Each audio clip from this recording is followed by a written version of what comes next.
Bueno, bienvenidos entonces a este teórico especial de métrica de la lírica griega.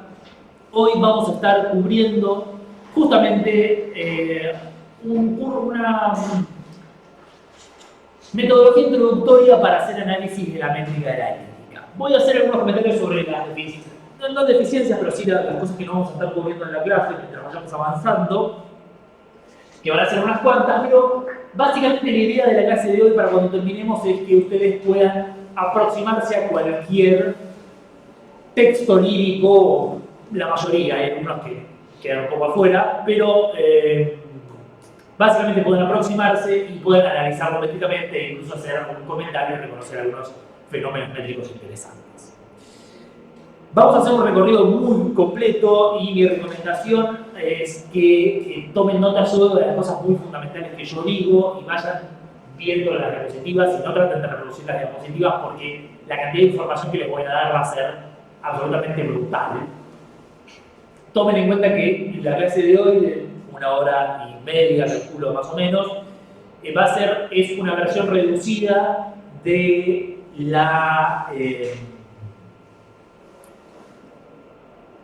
las 8 horas introductorias de un seminario de posgrado. O sea que vamos a volar.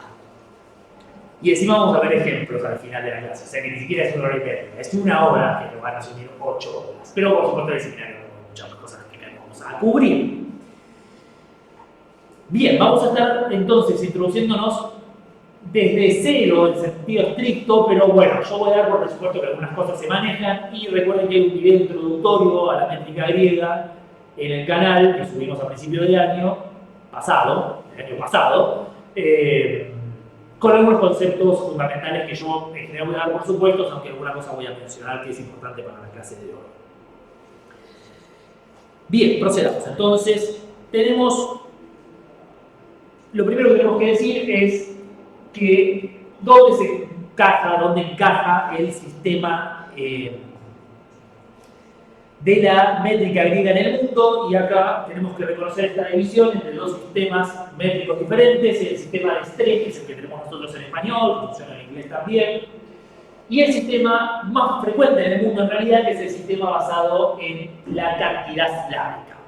La diferencia entre estos dos sistemas es que mientras que en los sistemas de Streng lo que se regula es la cantidad de sílabas y la ubicación de los acentos, en algunos casos directamente la ubicación de los acentos, en los sistemas de cantidad silábica, como regla general lo que se regula es la cantidad de sílabas que puede ocupar, que debe tener, la cantidad silábica de cada una de las ubicaciones donde encaja una sílaba.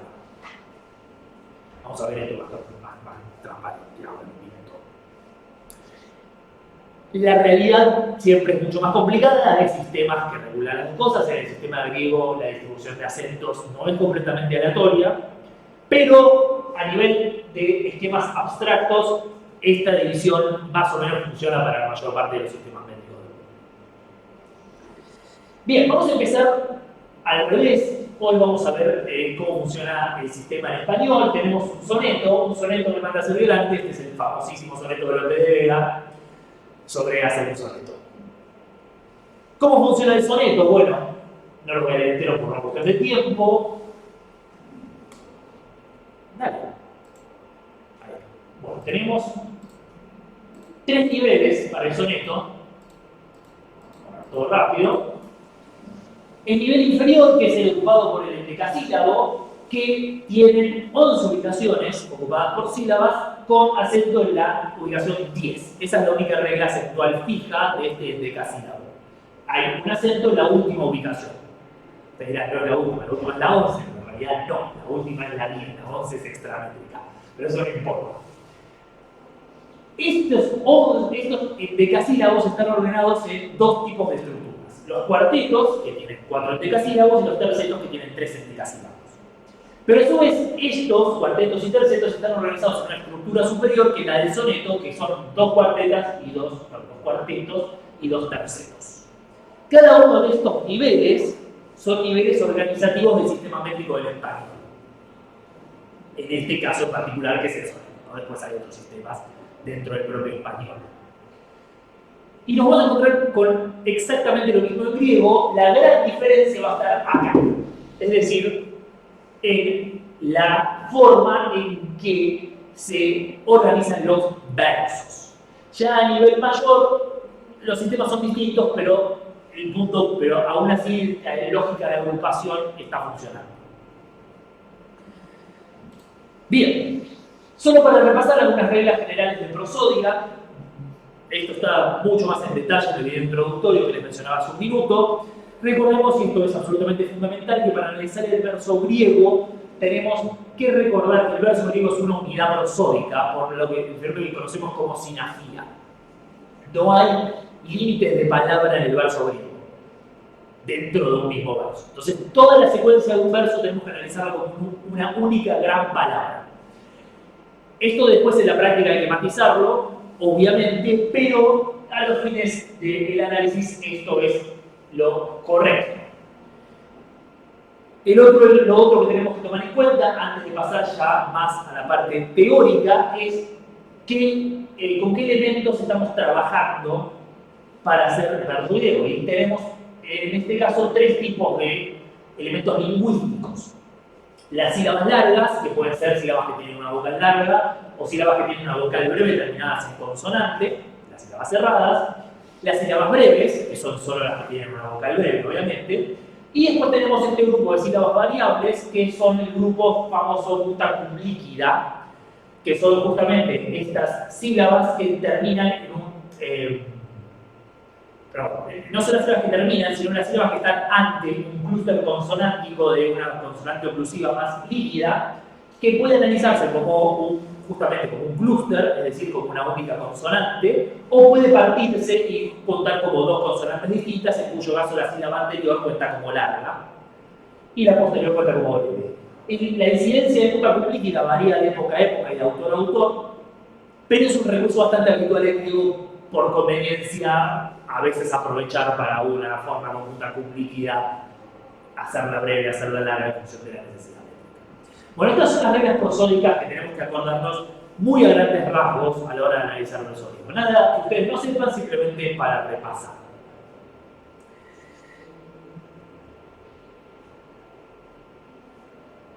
También para repasar, el sistema griego está basado en estos dos elementos, la mora y la sílaba. La mora es una unidad abstracta de tiempo que esencialmente sirve para dividir la sílaba larga de la sílaba breve. La mora no existe como unidad temporal, no es que una mora mide medio segundo, es una unidad completamente abstracta de tiempo. Y para lo que sirve para decir una sílaba breve tiene una mora y la sílaba larga tiene dos moras. Y esto tiene que ver con las equivalencias que vemos efectivamente sucediendo en el método. Pasa algo parecido en la música con una negra y una corchea. Si ustedes van a la música real, la corchea no es la mitad de la negra. Eso no existe. Es matemática, es música. Pero en la práctica, en el análisis abstracto de la música, esa regla es cierta. Un poco sociológica la cosa, pero no tanto. Bien, en griego, las ubicaciones métricas, es decir, los lugares donde van las sílabas, pueden tener una cantidad fija de sílabas, como digo, vamos a ver, eso tiene sentido, una cantidad fija de moras, cantidades fijas de ambos o ser variables en ambos aspectos. Esto, dicho así, suena un mamarracho, pero vamos a ver que en realidad cuando lo veamos organizado es mucho menos difícil de lo que suena.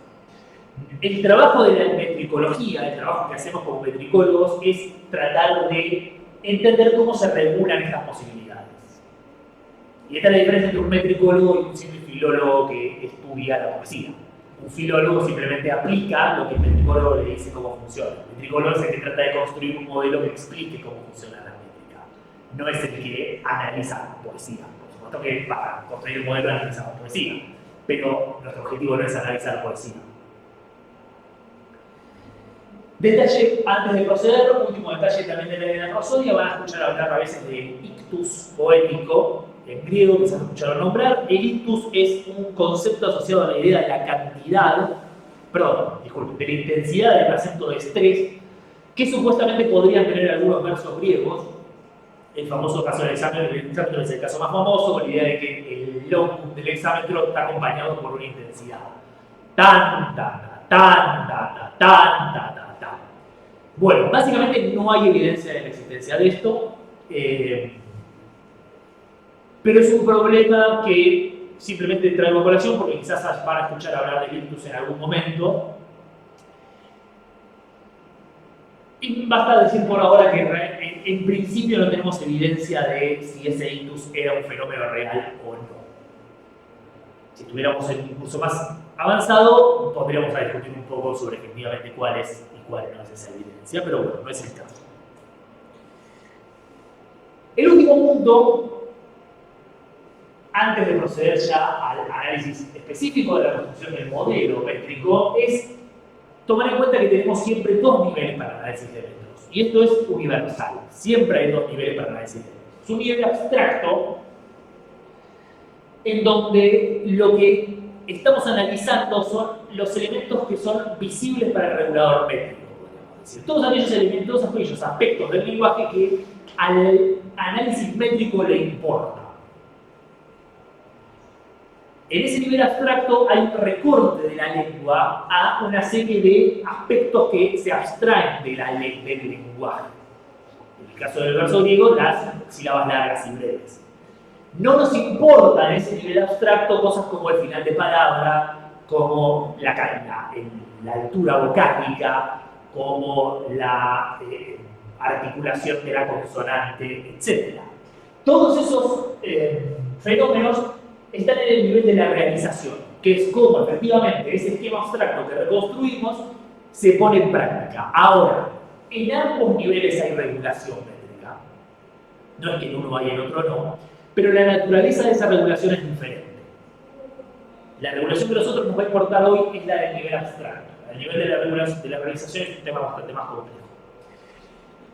Cuando hablamos de versificación, por supuesto, hablamos de las dos cosas. A ningún poeta no le importa la literación. El problema es que ese fenómeno de la literación entra en el campo de la metricología en una instancia que es distinta a la del nivel abstracto. Y eso es importante porque si tuviéramos que tomar en cuenta la literación para el análisis del metro, nos estallaría el cerebro, porque claramente es imposible sistematizar algo en donde empezamos a tomar en cuenta todo. Bien, preguntas hasta acá, porque este es el primer corte natural de la clase. Todo esto fue muy básico, muy introductorio. Así que si entendieron esto bien, porque ahora viene la parte que no es ni básica ni introductoria. Bueno, bases del metro griego. La base fundamental del análisis del metro griego es el concepto de elemento. En latín. Y el latín es importante. Es un toque pedante, pero es también útil sobre todo por el tema del blog y el breve. Sobre todo por el tema del breve. No les voy a hacer la historia, básicamente digamos que el concepto de elementum es un invento de el fundador de la metricología griega moderna, que es Paul Marx. Es un título chiquito, es el fundador de la métrica griega moderna, pero lo tiene una sola persona, así que está bastante bien. Esencialmente la idea es organizar el análisis del metro griego a partir de una serie de elementos justamente de nivel abstracto fundamentales. Esto es lo único que reconoce el regulador métrico del griego. Esto es lo único. Si yo construyera una máquina y le dijera, hacé metro griego, lo único que le tengo que poner es estas cuatro cosas, como básicos, como elementos básicos. Ojo, porque más introduce por lo menos 5. Y después añade un par más. Algunos son como, hay algunos que pone también que podrían ser, etc. Pero en realidad somos 4. Más el que si no. Entonces después hablar de 6, 7. Como medio difícil porque empieza a colocinarse y no queda muy claro al final. Pero fundamentalmente necesitamos 4. Y en algún lado más, efectivamente, introduce 4 como el número original básico. Perdón, ¿y los otros? ¿Le agrega él? ¿Qué sería? Los otros tienen que ver con, por ejemplo, uno es la base eólica, que más incluye como un elemento simbolizado así, dos circulitos, no otra cosa, que se define como el elemento que se puede realizar como dos sílabas largas o una sílaba larga y una sílaba breve, en cualquier orden, pero no como dos sílabas breves. Técnicamente uno podría incluir ese elemento, pero en la práctica no es necesario. Es más sencillo incluir esto como una restricción de realización del doble antes, que es bastante sencilla de inferir a partir de la propia lógica de un doble antes. Pero ese es el tipo de elementos que añade. Hay también el elemento final, como si el elemento final fuera un último elemento variable final, etc. Digamos, lo que más trato de hacer es meter en la menor cantidad de elementos posibles todo lo que puede explicar. Y el problema es que ahí es donde es importante la diferencia entre línea abstracto y realización. Porque la base eólica que introduce más tiene una restricción del nivel de la realización, no tiene una restricción del nivel abstracto. No la necesitamos en el nivel abstracto, esa restricción, que además le preocupaba lo suficiente como para incluir un elemento. Bien, entonces estos cuatro elementos son los elementos que ustedes conocen: el long, que es una ubicación ocupada por una sílaba larga; el breve, podríamos decir, lo distinguimos del latín, lo usamos en latín y por eso inclusiva siempre, para recordar que esto es un elemento abstracto, no es la sílaba breve, es el elemento breve, o breve, si quieren ser muy exquisitos, como el latinista muy exquisito, breve. ¿Qué es una ubicación ocupada por una única sílaba breve? Doble breve es la ubicación ocupada por dos sílabas breves, y el antes es la ubicación ocupada por una sílaba larga y una sílaba breve. Si ustedes se preguntan por qué ponemos un elemento doble breve y por qué no simplemente decir breve, los voy a referir a un artículo que va a salir publicado en Anales mío, toda la presentación de este modelo, porque es una discusión larga sobre por qué lo necesitamos. Básicamente lo necesitamos porque es mucho más sencillo introducirlo que no introducirlo. Dicho bien, pero pronto. Ale, cuando hacemos las resoluciones de kilobytes, ¿queda doble breve o queda breve? No, ahora vamos a ver. No, estos elementos son básicos, estos elementos no se modifican en el nivel abstracto. Cuando armemos esquemas métricos de nivel abstracto, esto es lo único que vamos a encontrar. Y un elemento no se puede convertir en otro. Por eso es importante diferenciar entre un breve y una sílaba breve. Porque un breve puede realizarse por una sílaba breve y un ángel puede realizarse por una sílaba breve. Pero siguen siendo dos cosas distintas. Y un elemento nunca puede convertirse en otro. Son totalmente impermeables. Por eso cuando tenemos una contracción en el hexámetro, o una resolución, vamos a usar el ejemplo de la resolución, una resolución en el trímetro, donde un longus se realiza con dos sílabas breves, el elemento a nivel abstracto sigue siendo un longus.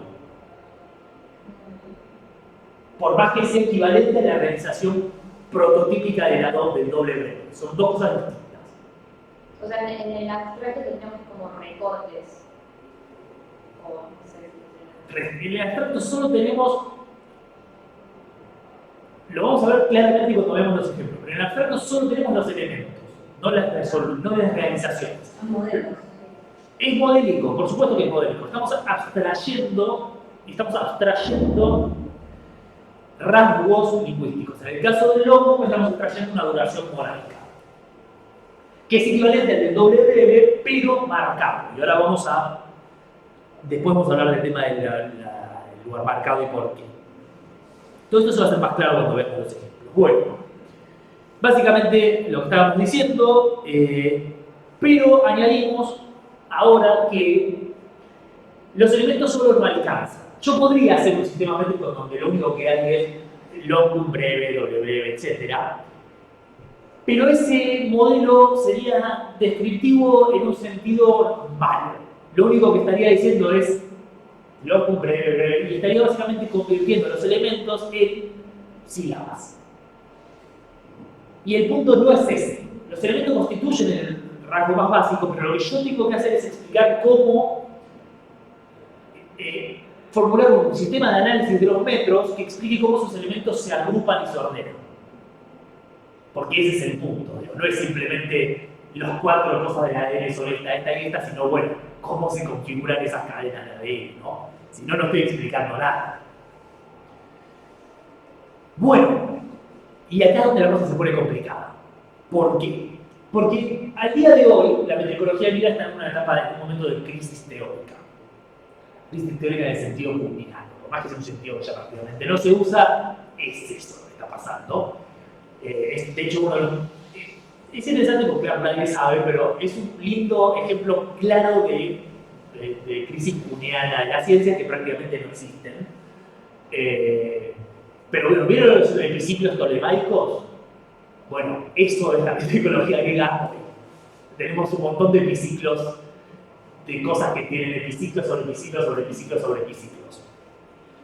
Y eso tiene que ver con los sistemas para explicar la formación de elementos y el dominante hoy en día, que es el modelo colométrico. Yo no me voy a meter acá con eso porque meterme acá con eso es lo que ocupa 2 horas de las 8 horas del curso del posgrado que estaba comentando antes, del cual esto fue resumido. Pero básicamente el modelo colométrico es el modelo dominante hoy para la mayor parte de los críticos, y es el modelo que imperó durante el siglo XX y al día de hoy básicamente explica por qué nadie usa métrica griega, porque es que no se entiende nada, y porque tratar de entender la colometría de algo te estalla el cerebro. Lo que viene pasando desde hace unas cuantas décadas es que se intenta salir del modelo colométrico con ideas alternativas válidas. Lo que yo voy a presentar hoy es una de las alternativas, y subrayo que es una de las alternativas, que es la que personalmente defiendo. Fue desarrollada originalmente por A.M. Dale, una metricóloga muy importante en la década de 60, retomada por un autor holandés llamado Zichy, un lingüista, originalmente un lingüista, y yo también la retomé hace un par de años y permítanme decirlo, la refiné un poco, le di un poco más de sustento metateórico, y eso es lo que está en el artículo que voy a dejar, todavía no está publicado, pero voy a dejar el link al texto final. Subrayo que esta es una de las hipótesis porque si ustedes después van a un manual de métrica, que no sea el de Zichy, no van a encontrar esto de lo que yo voy a hablar hoy. Y quizás dentro de 10, 15, 20 años nos volvemos a encontrar y ustedes me dicen, che, ¿qué pasó con eso? Y al final no lo usó nadie y terminamos usando otra cosa. Puede pasar porque eso es lo que pasa en los momentos de crisis teórica. Uno no sabe qué va a salir del otro lado de una crisis teórica. Personalmente creo que va a salir esto. Y una de las razones por las cuales creo que va a salir esto es que yo se los puedo explicar en 2 horas. Si yo tuviera que explicarles el modelo colométrico en 2 horas, con mucha suerte llego a explicar el modelo, la métrica eólica. Punto. Y arréglense después para todo el resto. Al final de estas 2 horas, usted va a poder realizar cualquier cosa. Casi cualquier cosa, porque hay algunas cosas muy raras, pero casi cualquier cosa. Bien. ¿En qué se basa este modelo de Zichy? Básicamente en las unidades, que son estos conjuntos de nivel abstracto que agrupan elementos. ¿Cómo se agrupan estos elementos? Bueno, primero los dividimos. Hay 2 tipos de elementos, 3 tipos de elementos. En realidad lo podemos decir 2 dividido después en 2. El elemento marcado, que es el log, el elemento no marcado, los elementos no marcados fijos, que son el breve y el doble breve, y el elemento no marcado variable, que es el antes. ¿Por qué hablamos de elemento marcado? Siempre me hacen esta pregunta. ¿Qué es lo que tiene de marcado? Bueno, hay 2 respuestas. Una que es mi favorita porque es la más sencilla, pero no satisface a nadie, y es que eso es un axioma teórico. Así que no molesten. Es así porque yo lo digo. Pero no satisface a nadie, porque cuando uno sale con axiomas teóricos, así cualquiera. Bueno, la otra interpretación es que la realización prototípica del log, que es la sílaba larga, tiene 2 ventajas respecto a las realizaciones prototípicas de todos los demás. Primero, es más estable. 3. Respecto al ángel es más estable. El ángel se puede realizar como una sílaba breve o como una sílaba larga. Respecto a la sílaba breve, básicamente es más prominente porque es una sola sílaba larga, es más larga que una sola sílaba breve. Y respecto al doble breve, también es más prominente porque una sílaba larga puede tener una prominencia lingüística, tanto acentual como rítmica, y dos sílabas breves no. Puede tener una sílaba breve de las dos, pero no las dos. Es decir, que tiene una serie de características lingüísticas la sílaba larga, la organización pronunciática del longum, que la colocan en una posición de superioridad en términos fonéticos respecto al resto de las organizaciones pronunciáticas de los otros elementos. Fíjense que estoy tratando de tener mucho cuidado con las palabras, porque esto es importante a esta altura. No voy a triunfar siempre, pero bueno. Entonces, a partir de este punto, a partir de esta clasificación, necesitamos solo una regla. Una regla. No puede haber dos elementos no marcados seguidos. Vamos a decir no puede haber dos elementos fijos no marcados seguidos, porque puede haber dos antes seguidos, pero en una condición bastante especial.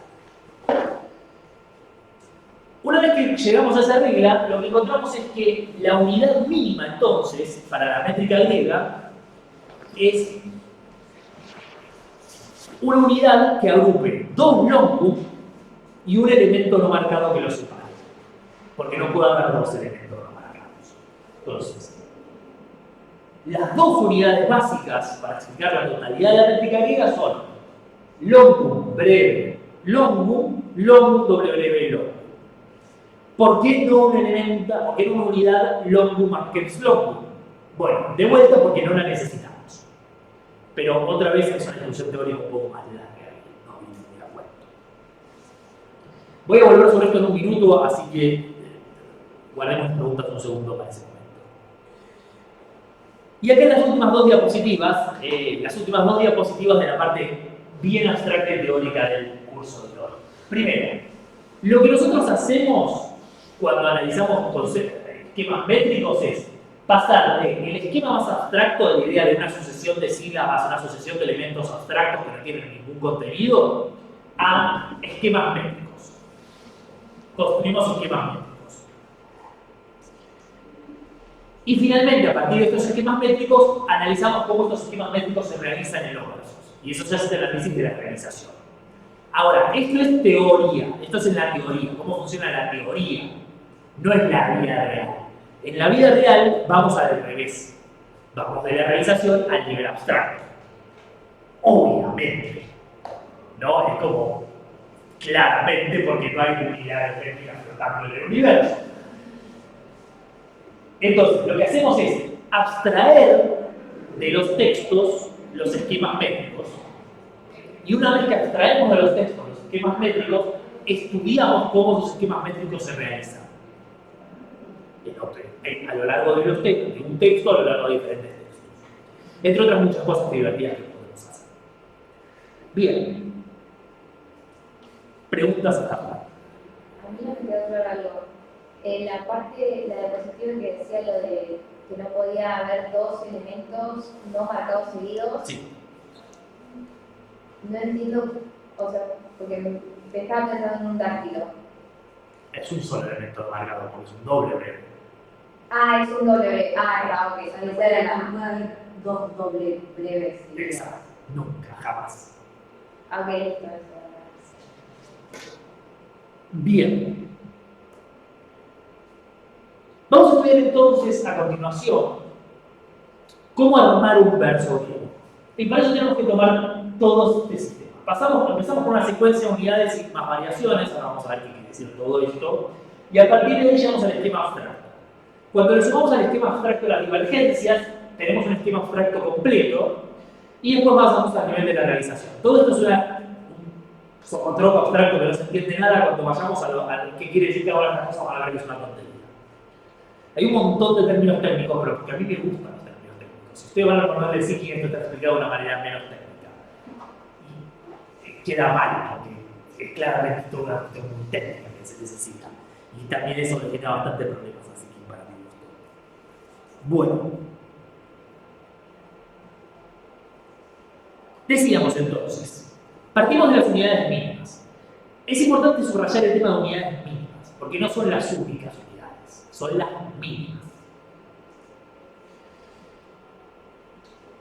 Estas dos únicas unidades son las que nos van a organizar todos los metros griegos. Y cuando vayamos a esquemas métricos, lo que vamos a encontrar es que los metros griegos son básicamente SD, SD, etc. Y punto.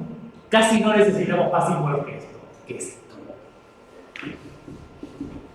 Necesitamos más.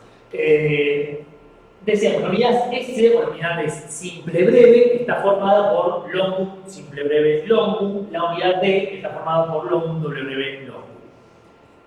No puede ser más sencillo. Siempre me parece importante recordar que cuando ponemos S o ponemos D, estamos haciendo una forma acotada de referirnos a un fenómeno rítmico. Tan, ta, ta, tan, ta, ta, ta. Nuestro cerebro va a tender, y su cerebro va a tender naturalmente cuando veamos esquemas abstractos, cuando vemos análisis, a ver SD, SD. Y está bien porque ese es el chiste, poder reconocer rápidamente, pero nunca se olviden que esa S y ese D siempre van a estar representando ritmos. Y esto es básicamente lo mismo que leer un pentagrama. Digo, uno puede agarrar un pentagrama y reconocer visualmente ciertos fenómenos, porque es más fácil conocerlo visualmente que efectivamente escuchar toda la música y tratar de ir identificándolo. Para eso es un pentagrama, también para tocar, pero para ese musicológico es más práctico un pentagrama. Ahora, nunca hay que olvidar que lo que hay detrás de eso son sonidos. Bien. ¿Cómo se configuran las unidades? ¿Cómo se arman efectivamente los versos? Bueno, lo primero que necesitamos para armar versos efectivamente es combinar las unidades mínimas para hacer unidades más grandes. Y para eso tenemos tres procesos de combinación. La prolongación, que es cuando una unidad se pone al lado de la otra. S, tan, ta, ta, ta, ta, ta, ta. D, tan, ta, ta, ta, ta, ta, ta, ta, ta, ta, ta. Y un ejemplo mezclado de S, tan, ta, ta, ta, ta, ta, ta, ta, ta, ta. Y así. En la prolongación, o prolongación simple, los longum de los extremos se convierten en un solo longum. Por eso decimos la función. La otra prolongación que tenemos es la prolongación por antes. Y también esto es una prolongación porque fíjense que no interrumpe la secuencia marcado, no marcado, marcado, no marcado. La única diferencia es que después del longum lo que tenemos como elemento no marcado es un anqueps. Por comodidad pronuncio el anqueps como un longum. S anqueps S, tan ta tan tan tan tan. D anqueps D, tan ta ta tan tan tan tan. Y DS anqueps DS, tan ta ta tan ta tan tan tan tan tan tan. A veces pasa. Y finalmente tenemos la juxtaposición, que es cuando una unidad se vuelve completa junto a otra, ¿no? S juxtapuesto S, tan ta tan tan ta tan. Esta juxtaposición es importante porque nos muestra que dos elementos marcados sí pueden estar juntos, pero nunca más de dos. Por las reglas de combinación es imposible. Pero no necesitamos una regla. Y eso es lo interesante. No necesitamos una regla que nos diga no puede haber más de dos elementos no marcados juntos. Porque es imposible poner dos elementos, tres elementos marcados juntos a partir de estas reglas. Todo sí, teóricamente eso es una maravilla. Bueno, D juxtapuesto D, tan ta ta tam tam ta ta tam, DS juxtapuesto DS, tan ta ta tam ta tam ta ta ta tam ta tam. Bla bla bla. Básicamente con esto podemos armar cualquier secuencia de versos. Cualquier verso, cualquier secuencia interna de un verso. Interna, es importante. Hay otro fenómeno que es la prolongación por doble anqueps, pero esa la podemos dejar muy de lado porque es un fenómeno muy marginal en el verso eólico, muy probablemente de una etapa muy primitiva de experimentación o todavía en donde había ciertas cosas que se estaban acomodando. Así que eso lo podemos dejar de un fenómeno histórico que no viene muy al caso. Voy a saltear esta diapositiva. Esto tiene que ver con las unidades mayores y los cola. Y quería hablar un poco de esto, pero prefiero pasar lo siguiente. Esto tiene, acá si después la repasan, esencialmente esta diapositiva lo que marca es cómo se relaciona este modelo teórico con el modelo clásico de la colorimetría. Las colas son fundamentalmente unidades mayores. Pero vamos a pasarlo un poco de largo, bueno, no viene muy a cuento al final. Bueno. Entonces, tenemos unidades y métodos de combinación de unidades. Para formar versos efectivamente, podemos hacerlo así, Pero los griegos hacían otra cosa, que es incorporar variaciones. ¿Y por qué? Porque sería aburrido, de otra manera.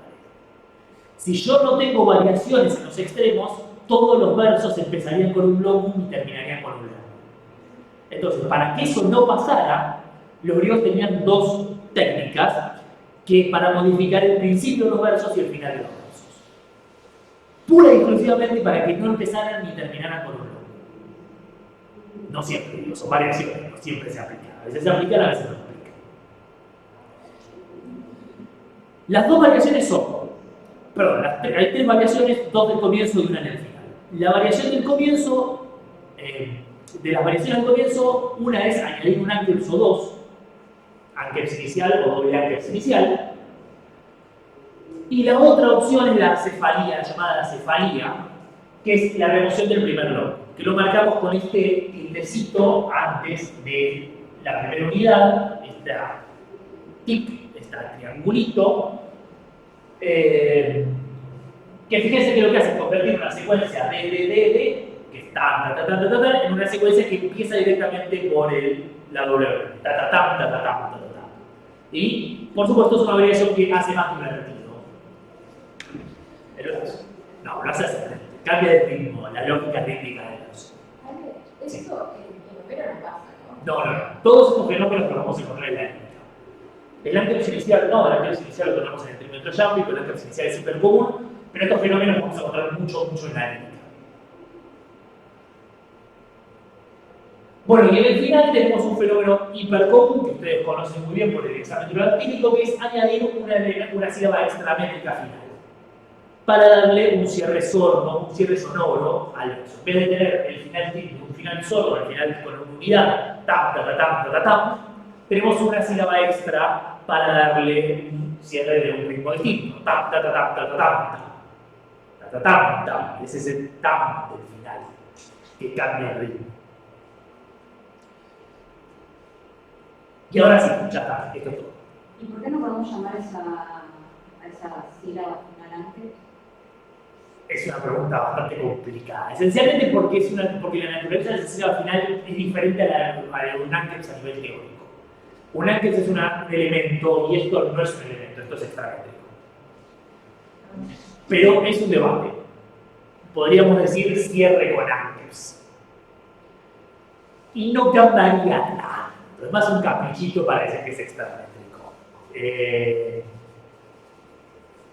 Pero es un debate en el que es un debate previo a esto sobre si efectivamente se puede hablar de anqueps final o no. Van a encontrar en textos de métrica anqueps final. Es complejo. Y es complejo en parte también porque recuerden que la sílaba final siempre es variable, sea un longum o no sea un longum.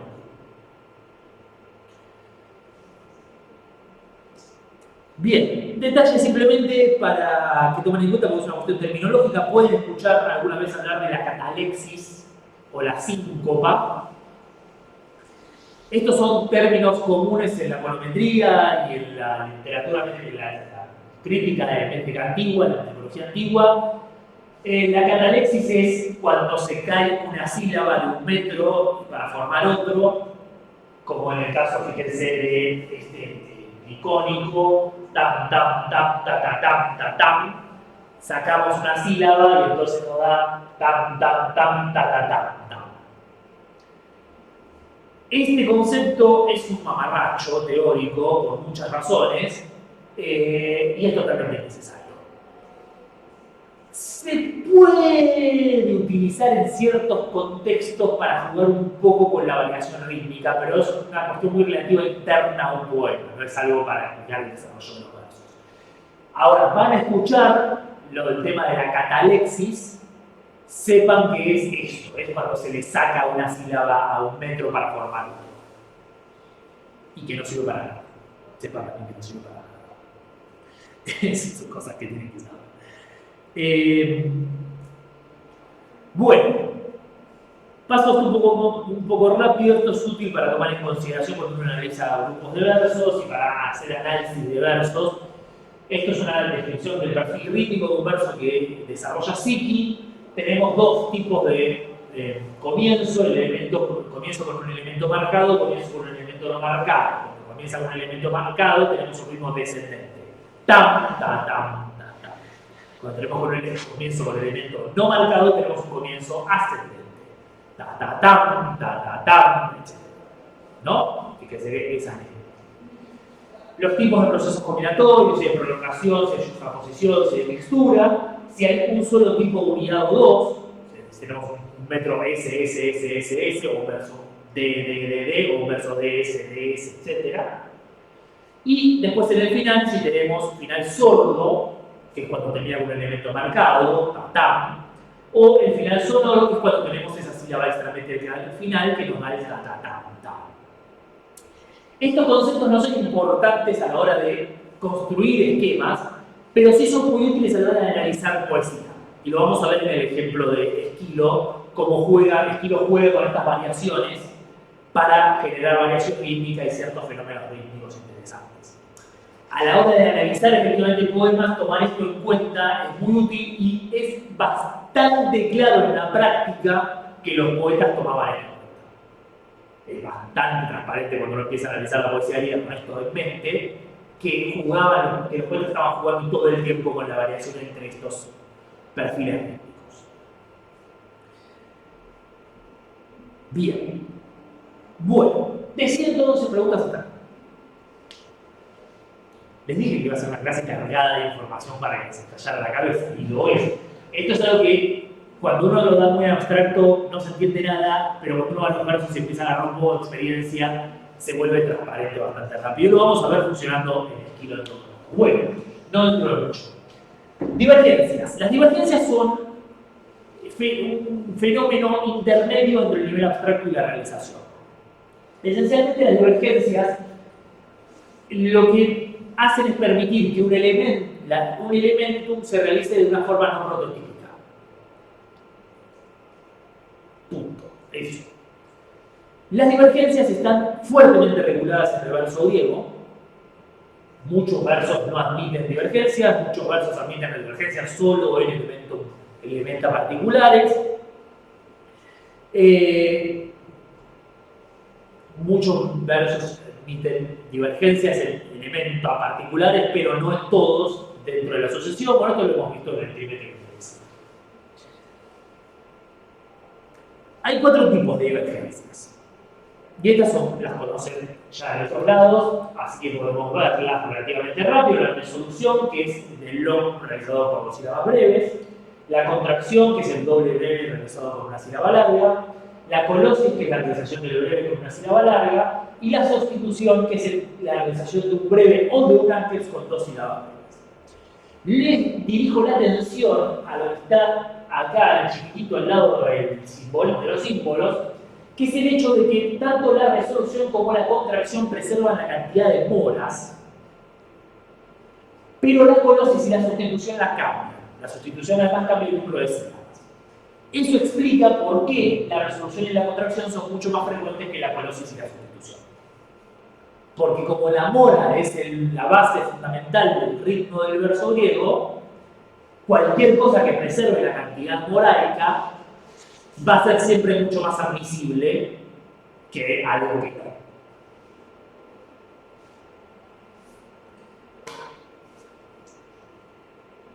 Y finalmente, en la parte de divergencia, tenemos que hablar del tema de la técnica de admisibilidad. Hay básicamente 3 tipos de elementos. Los elementos que se realizan con una realización variable, es decir, que admiten divergencias. Los elementos que tienen una realización fija prototípica, que llamamos la realización fija básica, o básica fija, el longum, que se realiza siempre con una sílaba larga, nada del otro mundo. Y en versos líricos hay un fenómeno que se encuentra muy a menudo, que es la realización divergente, que este es cuando talla todo. Es cuando un elemento a nivel de superficie, a nivel de la realización, siempre tiene la realización divergente. Entonces tenemos un longum que siempre se realiza con 2 sílabas breves. Esto suena muy loco, pero es muy fácil de reconocer en los versos, porque encontramos secuencias de 3 sílabas breves o secuencias de 4 sílabas largas. Y hay algo subyacente que tiene que haber. que está explicando eso.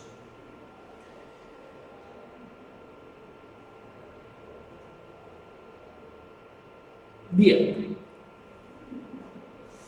Cuando incorporamos las divergencias al esquema abstracto que formamos con las variaciones y la formación de unidades, con las unidades y las variaciones, tenemos un esquema métrico completo. Básicamente un esquema métrico que nos dice cómo es el esquema del verso y además qué divergencias admite. Y para eso tenemos dos maneras abstractas. Esto tiene que ver básicamente con cuestiones de notación, ¿no?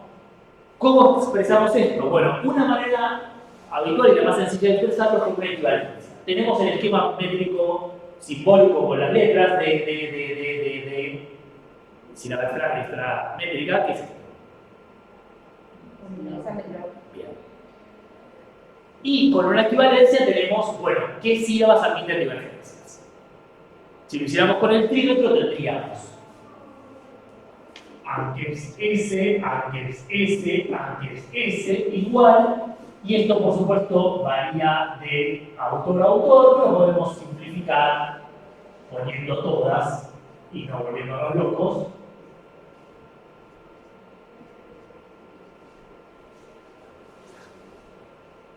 Y ahí está.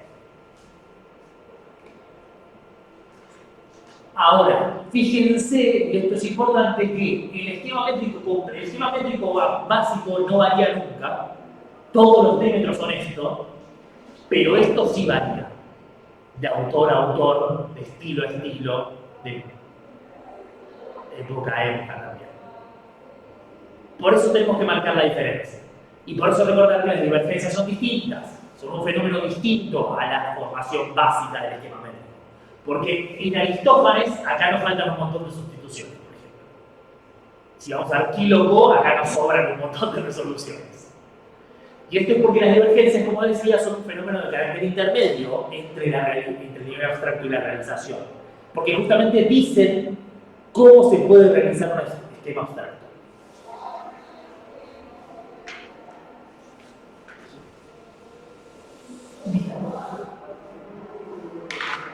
Preguntas.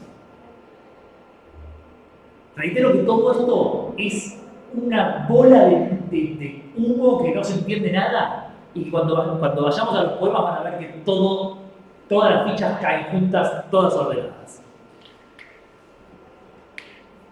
Con más de 2 horas de clase se ordenan mejor, pero tómenme la palabra. Bueno, en el nivel de la realización, entonces llegamos hasta el fondo de la cuestión. Digo lo mismo que acabo de decir sobre el tema de las divergencias. Tenemos un enorme grado de variación de época a época, de autor a autor, de estilo a estilo, y no hay un nivel, no podemos sistematizar el nivel de la realización sin contexto. No hay la realización del hexámetro, eso no existe. Hay la realización del hexámetro arcaico, la realización del hexámetro homérico, la realización del hexámetro encalímaco, etc. Pero hablar de la realización del hexámetro no tiene sentido. El otro punto del nivel de la realización que hay que acordarse, que esto es muy importante, es el principio brevis longo. Esencialmente que la sílaba final de todos los versos puede realizarse con una sílaba breve o con una sílaba larga. Esto es un fenómeno de carácter lingüístico, básicamente, tiene que ver con el alargamiento final de la sílaba final. Y esta es la única regla del nivel de la realización en es la única regla que tenemos que acordarnos porque es así, no podemos encontrar una sílaba breve final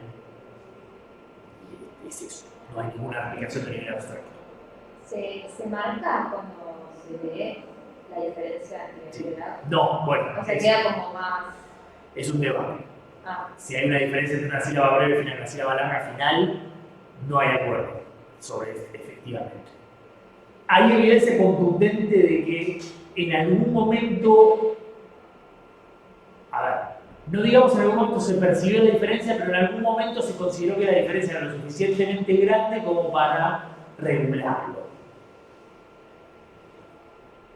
Pero el problema es que ese momento es bastante tardío, que entonces no es claro si es puramente una cuestión gestual de no lo hacen como fundamentalmente, por ejemplo, o efectivamente hay una percepción de una diferencia.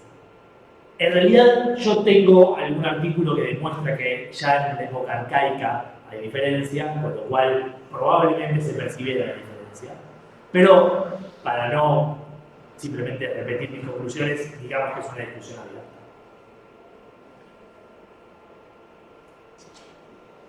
Ah, de hecho, acá está el artículo. Y hay otro más, lo tengo en las notas de la diapositiva. Bueno, entonces, pasemos a, como veíamos en el caso del soneto, cómo se agrupan los versos. Básicamente los versos griegos pueden aparecer solos, pero en general en la lírica griega nunca aparecen solos. La única excepción a esto son los llamados sistemas que aparecen en el drama, tanto en comedia como en tragedia, y algunos fenómenos análogos, que también parecen ser sistemas, en Anacreonte e Ídico, pero los sistemas son fenómenos rarísimos en donde en realidad ya ni siquiera se puede hablar de versos. Es una cosa, en realidad es bastante natural, si uno lo estudia en el contexto del verso griego, pero cuando uno trata de meterlo en una sistematización es como que está muy feo y por afuera. Así que vamos a dejarlo afuera, porque necesitaríamos dedicarle 15 minutos a hablar de los sistemas y no lo vamos a hacer. Básicamente acuérdense que son fenómenos que no entran dentro del esquema de los sistemas habituales de agrupación de versos. Tenemos tres sistemas de agrupación de versos en griego. Uno es el estílico, que es el hexámetro estílico, el del trímetro yámbico, es un verso al lado del otro. No decimos estílico porque ese es el nombre, pero es un verso al lado del otro punto. En realidad, puntos suspensivos, porque viene otro. Después tenemos un sistema estrófico simple, que es lo que indica su nombre. Son versos agrupados en estrofas.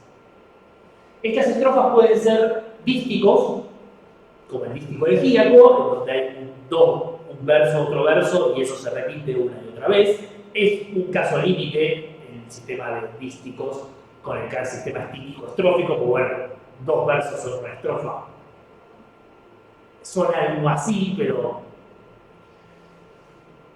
etcétera. Los fines prácticos funcionan, ¿no? El sistema epódico, que esto lo pasamos medio de largo, es el sistema que usa Arquíloco, después lo usa Horacio, Calímaco también tiene algunos epodos, en donde hay dos o tres versos armados sobre componentes reconocibles de otros versos, estílicos, que conforman estrofas de dos o tres versos que se repiten.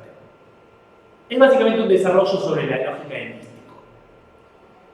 Distinto a esto es ya el sistema estrófico o monostrófico, que es el de Safo, que son estrofas. Punto. El verso A, B, C, se repite A, B, C, A, B, C, A, B, C, al infinito. Típicamente en la monostrofia, en el sistema monostrófico sáfico del SEO son conjuntos de tres versos, muy habitualmente del esquema AAB. Y a veces A mayúscula, porque es AA y una A, y un verso expandido del mismo tipo. Y finalmente tenemos esos sistemas estróficos complejos, que son como el soneto, en español. Es decir, estrofas que a su vez se agrupan en macroestrofas, más complejas. Estos sistemas estróficos completos son importantes conocerlos porque son los más comunes en la lírica ya clásica. Hay de diversos tipos, pero básicamente hay dos que son los que se repiten mucho y los más frecuentes. La tríada y la díada o el sistema diádico. La tríada es lo que tenemos en Píndaro aquí, que es en la lírica coral, un sistema inventado por Altman, en donde tenemos estrofa, antiestrofa y epodo. La estrofa es igual a la antiestrofa y el epodo es distinto. Y después todo el conjunto se repite. Y así. Fíjense que es más o menos lo mismo que tenemos en Safo con el modelo AAB, AAB, AAB, pero en vez de ser versos, son estrofas. Y hay buenos argumentos para sostener que es un proceso de desarrollo. Y finalmente tenemos el sistema diádico, en donde tenemos una estrofa igual a antiestrofa, y después tenemos otra estrofa igual a otra antiestrofa, pero distinta a la primera. La primera díada distinta a la segunda, distinta a la tercera, distinta a la cuarta, pero entre sí la estrofa y la antiestrofa son iguales.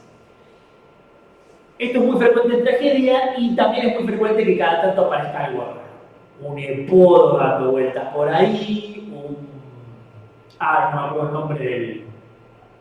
Bueno, puede aparecer un epodo al final de la secuencia de díadas o uno que no me acuerdo cómo se llama, para ser sincero, al principio de la secuencia de díadas, y a veces uno en el medio, y a veces se hace otra cosa más rara. O sea, hay como un margen de juego, pero el modelo básico es este. El modelo básico más bien el modelo más frecuente. Bueno, cuestión del modo de ejecución de los poemas. Algunos y acá, algunas... Bueno, con esto básicamente terminamos la presentación. Sí. Con esto terminamos la presentación de cuestiones abstractas. Así que preguntas.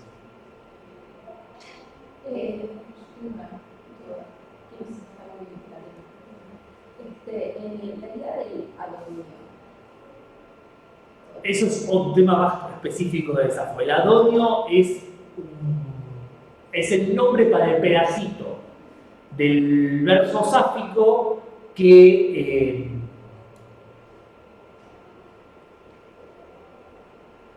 no entraba en el papiro y lo pusieron abajo. Básicamente es. Ahora lo vamos a ver, ahora vamos a ver un ejemplo bastante transparente para mostrar por qué, de hecho. ¿Cuándo o por qué se habla de las sesiones? O sea, ¿dónde entran? No lo vamos a tocar demasiado hoy porque es un tema del nivel de la realización. Las sesiones son finales de palabras regulares. Es eso. Básicamente una cesura es un final de palabra regular. Que sirve para ocupar cola rítmicos dentro del verso. Pero es un fenómeno complejo del nivel de la realización, ¿no? Y en lírica, digamos, es típico, en los versos es típico porque es muy sencillo ubicarla. En lírica, en algunos casos es fácil, por ejemplo, la estrofa sáfica, porque tenemos muchos ejemplos, pero en general los versos líricos no tenemos muchos ejemplos, porque varían de poema a poema, no porque no lo conservaran, sino porque no existen. El tema de la censura es un problema teórico ya, ni siquiera es un problema de análisis, es un problema teórico. Pero censura es final regular de palabra. Eso es censura. Bueno, algunas cuestiones más de carácter general antes de pasar a los textos y a una cuestión más específica de la lírica. Primero, esto es simplemente otra aclaración por cosas que se pueden encontrar. Pueden encontrarse en diferentes textos la idea de poemas monódicos, poemas corales, poemas recitados. Bueno, esto es mentira. Sabemos que es mentira, el texto fundamental para esto es el texto de Davis de 1888, pero aunque recitado versus cantado puede tener una cierta base, por lo menos práctica, quizás no teórica, pero sí práctica, aunque aún eso es medio complejo. La idea de que había poesía coral y poesía monódica es falsa. Es falsa. Había poesía que quizás en su ejecución original estaba destinada para un tipo de ejecución particular, pero solo con la ejecución original. Después podía ser ejecutada de diferentes maneras. Había covers. Bien, otra cuestión, por el general, la historia de la versificación griega, solo para que tengan una idea muy general, lo que van a encontrar si van desde Safo en adelante es una mayor complejidad cada vez más marcada, de Safo a la tragedia. Y en nuestro corpus es el punto culminante ahí, es el dramático, pero eso es una mera circunstancia. Yo acá en la diapositiva lo puse con una cierta ambigüedad, pero en realidad fui muy generoso. La realidad es que lo que pasó después del dramático es que estalló todo y empezó a componerse música en una modalidad mucho más parecida a como nosotros conocemos la música, no limitada por cantidades silábicas, no tan limitada por cantidades silábicas, y entonces la lírica deja de, dejamos de poder extraer la métrica del texto, porque si no tenemos notación musical es como tratar de extraer el ritmo de una letra hoy en día, no se puede. Podemos hacer alguna inferencia y probablemente con relativa certeza, pero efectivamente extraer el ritmo de cómo habría sonado, eso ya es imposible. Bueno, básicamente lo mismo, y añadimos, bueno, este proceso de complejización no solo incluye el aumento en uso de variaciones y sobre todo el aumento en uso de divergencias. También formas más complejas, más extensas, etc. Bien, y el último problema práctico, esto ya tiene más que ver con trabajar efectivamente la lírica, es identificar señales de peligro. ¿Por qué? Porque cuando nosotros hablábamos, fíjense que hablábamos de versos que se acumulan, que se amontonan en estrofas, bueno, lo primero que tenemos que hacer es identificar esos versos. Ahora, ¿cómo identificamos esos versos en textos que nos llegan todos escritos de corrido? No podemos. Bueno, el problema de final del periodo es un debate gigantesco en el que yo no me voy a meter porque requeriría mucho tiempo, pero es algo importante a tomar en cuenta porque cuando analizamos cualquier verso lírico, lo primero que tenemos que identificar es cuáles son los versos. Mínimamente tenemos que tener una hipótesis aproximada. Y para esto tenemos tres indicios: final de palabra regular, hiato y remisero. Final de palabra regular quiere decir siempre. O sea, el final de un verso siempre es final de palabra. Cuando uno dice siempre en poesía griega, quiere decir el 99% de las veces. Pero, hágame caso, no créanme por ahora, por la fin práctico digamos siempre. Entonces, bueno, para identificar versos, lo primero que vamos a ver es dónde hay final de palabra. Ahora, no siempre que hay final de palabra, hay final de verso, por las cesuras. Donde sí podemos estar seguros que hay final de verso es donde hay hiato o brevis y longo, que en realidad son casi el mismo fenómeno. Pero no exactamente. El hiato es cuando tenemos en un lugar donde esperaríamos un longo, donde esperamos un longo, una sílaba que termina en vocal en contacto con otra vocal. En la sílaba siguiente. Es decir, ese longo estaría abreviado. Como no puede estar abreviado, tiene que haber final de verso ahí. Ahora, fíjense que en realidad eso en sentido estricto es muy parecido a lo que sigue, que es el brevis el longo, que es encontrar en un final de verso una sílaba. Entonces, para poner un ejemplo, nosotros tenemos un final de verso lo, viene algo y tenemos lo, y la siguiente empieza con a. Y esto es lo que tenemos. Ahora, esto hace que esta sílaba sea breve. Y esto, si acá lo que tenemos es un longo, no puede ser. Con lo cual, a partir de eso, yo tengo que postular que acá hay un final de verso. ¿Sí? Suena retorcido. Y lo mismo sucede si yo lo que tengo al final es os y acá tengo al. Porque si esto es un longo, esto no puede ser nunca un longo. Y como esto no puede ser nunca un longo, tengo que asumir que esto es un final de verso. Pero ¿cómo sabes que es un longo? Eso lo pone el esquema métrico que lo vamos construyendo. Ah, ok. O sea, siempre va a ser un problema en una tira de así se va poniendo el esquema y sí. se va reduciendo. Okay. A partir de la reducción del esquema yo puedo inferir los versos, dónde están los límites de versos. Por supuesto, en la práctica no es sencillo. Pero más o menos siempre uno puede plantear algo. Y hay casos muy sencillos como el de la estrofa estática. Que se ve re chiquito, pero me van a tener que tomar la palabra. Fíjense que en esta estrofa, este es el desafío por supuesto 1. No, perdón, este es 31. Tenemos varios indicios de final del periodo. Tenemos en el primer verso te hoy sí. Esa iota es breve, te hoy sí, y el verso siguiente empieza con con vocal, con lo cual esto es breve y esta sílaba es breve, no debería ser breve, entonces final es breve. Lo mismo pasa en la que sigue. Toi, seguido de vocal, y esto es un hiato. Esto es un brevisilongo, esto es un hiato. Lean no es ninguna de las dos, pero no importa. Ustedes créanme que para los fines prácticos de la clase es eso. Entonces acá tenemos otro final de periodo. Y lo interesante es lo que pasa en el tercer verso, porque en el tercer verso tenemos foneisas.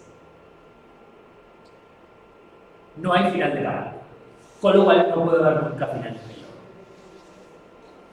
Pero ahí, o sea, el esquema métrico, o sea, en ese name, ahí termina el último longo, entonces como que sí o sí lo tenés que cortar. No, de hecho no termina eso antes. Son dos cosas distintas. Digo, acá el longo no importa porque necesito identificar que esto es sílaba breve. Pero cuando no hay final de palabra, el esquema métrico no importa, porque no puede haber final de verso si no hay final de palabra. Listo. O sea, acá importa, acá ya no. Lo mismo pasa en el segundo, foneises, que es en el tercero, el pirró. ¿No? Ahora, ¿cómo sé yo que tenemos final de verso? Bueno, tengo eikei, al, hiato, akuai, ekade, hiato, y etc. Ahora, acá es fácil, porque son todas las estrofas iguales, hay muchas, y además hay unos cuantos poemas que nos dan la pista. Y por si fuera poco sapo nos ayuda poniendo no poniendo final de palabra en las tres primeras estrofas. Después de un ejercicio, en una díada de una tragedia donde tengo solamente dos estrofas de 3-4 versos, saber cuáles son los límites de verso en medio arbitrario, ¿no? Y hay muchas discusiones. Bien, y de hecho vamos a ver inmediatamente. No nos vamos a meter en la discusión del periodo 2, pero por lo menos vamos a ver algunos ejemplos de los casos. Preguntas, porque lo que sigue la próxima diapositiva es esto. Yo, lo que sigo pensando es lo mismo, en la que está cortada, en la primera, o sea, está bien, no hay final de verso, termina en el y va, no termina en ahí, pero ¿por qué se baja esa última parte? No, porque así nos vienen los papiros. O sea, así vino. No, claro, ese es el otro tema, es una buena pregunta. Nosotros, yo dije, tenemos la cuestión de la tira continua, pero en realidad nunca nos llegan las tiras continuas. Casi nunca nos llegan las tiras continuas. Los papiros y los manuscritos siempre vienen ordenados en versos, o mayormente vienen ordenados en versos postulados por la crítica antigua, que a veces la pegan muy bien y a veces no. Y una de las razones por las cuales no la pegan es que no les entran los versos en los papiros. Y la historia de la estrofa sáfica es esa exactamente. Este pedacito, que es el adorno que preguntaba Malena, llegó así. porque no entra. Claro. Fíjense que de hecho, si lo ven en la secuencia, y este modelo es simplemente texto digital, y aún así fíjense que los límites del tercer verso están todos más o menos en el mismo lugar. Es donde termina la columna del papiro. Entonces, como no les entraba, lo ponían abajo. Como no tenían un sistema como tenemos nosotros, que fíjense que esto está corrido, no tenían el sistema de correr las cosas, cuando les tenían que bajar, bajaban. Claro. Y chao, y el demonio de la colometría. De todas maneras, y esto es interesante, este poema es engañoso, porque en la estrofa sáfica hay una cesura acá. O sea que métricamente, si lo tomamos la doña, si lo tomamos y ¿No? sigue. La Sí. doña prosódica. Claro, y por eso no termina la palabra. Acá hay una censura. Eso, o sea, aunque no es final de Ni palabra, siquiera es final de palabra, o sea, es como. Porque yo dije, en la estrofa sáfica hay una cesura acá. Pero la cesura es un fenómeno a nivel de la realización. Y eso significa que en este poema en particular, Safo no está utilizando esa cesura. Ahora, eso no es un accidente, eso es parte del juego de las expectativas que hace Safo en este juego. Claro, la organización tiene sentido y nosotros no lo estamos viendo porque no vamos a dar organización. Básicamente, sí, es un poco de eso, pero a ver, son cosas que se adquieren con la práctica, es como el examen, es como esa cuestión de enganchar el ritmito del examen. Digo, cuando uno hace 50 exámetros, lo enganchó. Acá pasa más o menos lo mismo.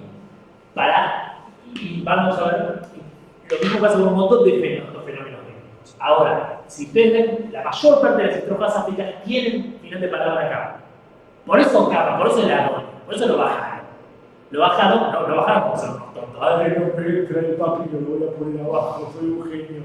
No. Naturalmente hay una motivación teórica, y es que del fragmento 1 al 30 de Safo, 9 de cada 10 veces acá había un final de palabra. Entonces cortabas el verso ahí, porque ya, ¿dónde lo vas a cortar? ¿Y lo corto? ¿Dónde está la censura? Ahora, justo acá, en el 31, es un lindo, lo pongo a propósito, porque justamente genera este tema, no está, y es muy probable que fuera a propósito. Fíjense que las 3 primeras veces no lo pone, y que en la tercera lo pone. ¿Y cuál es la palabra que aparece después de la primera cesura regular del tercer verso? Fainomenautai. Eso es lo que te permite saber métrica.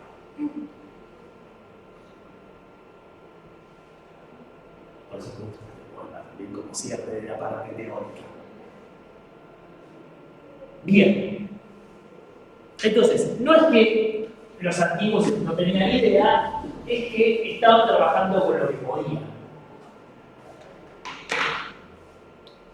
Y algunas de las decisiones que tomaron son bastante confusas. Y también tomemos en cuenta que este espacio chiquitito que podrían haber dejado, lo se hubiera dado muchísimo esfuerzo, es un desarrollo teórico conceptual que alguien tiene que haber pensado alguna vez.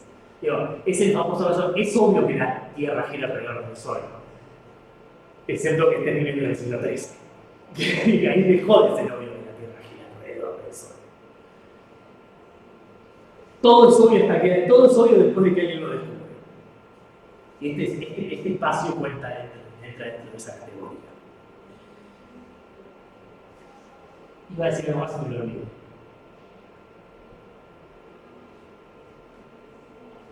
¿Preguntas? Bueno, vamos a ver, y yo recomiendo que después descarguen la diapositiva y se pongan a analizar esto en detalle, porque voy a analizarlo con cierto grado de detalle, pero hay mucho para analizar. Lo que vamos a ver son 3 díadas de Esquilo del discurso de mensajero central, que interrumpen el discurso de mensajero central en 7 contratemas. 417, 421, 452, 455, 481, 485, 521, 525 y después la última es 563, 567, 626, 630. Eso para que lo digo como lo pueden leer. Lo que vamos a hacer es todo el proceso de análisis de todo este complejo de diagramas, porque es un complejo. Hay un desarrollo rítmico a lo largo de todo este sistema. Entonces, ¿qué es lo que vamos a ver en cada diapositiva? Estrofa, antiestrofa, análisis de las sílabas, construcción del esquema métrico. Y al final vamos a poner todo junto y vamos a ver. Van a ver que queda bien explico al final. Bueno, entonces, yo voy leyendo y voy leyendo rítmicamente, como para que ustedes vean la construcción, ¿no? Voy a tratar. Tonja, Minanti, Paloneutishay. Te oigo bien, te oigo bien, Josdicarios polios. Proma, Josor, Mitai, Tremo, Hai, Mater, Forus, Morus, Hiperfilón, Olo, Menón y Desta. Y abajo es muy parecido, pero no igual. Olor, Fos, polei megaleteugeta, queraumu de los episqueton, prime monestorendo moi policonte dolion hipercomo, doripote la panza. Bien. Tenemos entonces estrofa antiestrofa. ¿Cómo construimos el esquema? Bueno, la primera cosa que tenemos que hacer es poner uno al lado del otro, uno arriba del otro y poner lo que se superpone. Perdón. Primero vamos a tratar de identificar los versos. Vamos a hacerlo antes o después de identificar los versos, pero vamos a tratar de hacerlo ahora. Dicho mal y pronto, porque en realidad hay un margen de error, en los primeros dos versos el único final de palabra que consigue la estrofa y antiestrofa es eutigen y polos, con el que completa el episqueton. Con lo cual, podemos asumir que acá y acá había final de verso. También podemos asumir que solamente había final de verso acá, y esto es una cesura, pero ya estamos entrando en el terreno de la discusión completamente básica. En el tercer verso, y esta es, como insisto, esta es la colometría que nos llegó en los manuscritos, no todos, tenemos en el tercer verso haimate forus, una sola palabra, y en el que sigue policonte, con una elisión.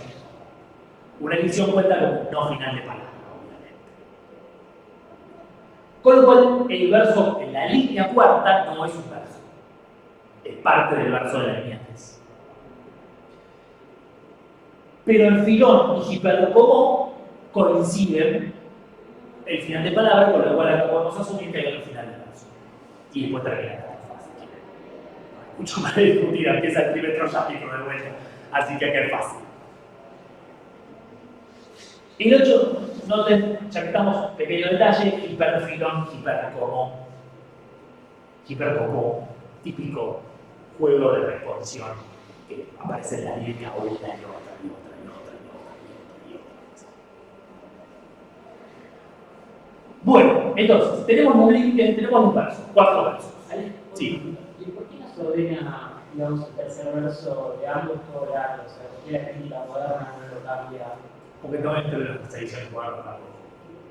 Ah, Que en realidad es la misma razón por la cual seguimos imprimiendo en 4 líneas AFO, porque si pones el ladón en el otro lado te queda el sonotronco así, es mucho más cómodo hacerlo así. De hecho,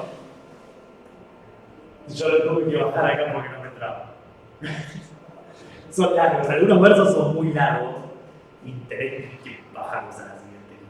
Pero ponemos el espacio, ¿no? Pero acá se puede decir más fácilmente porque sabes que es una estructura de estrofa, antiestrofa.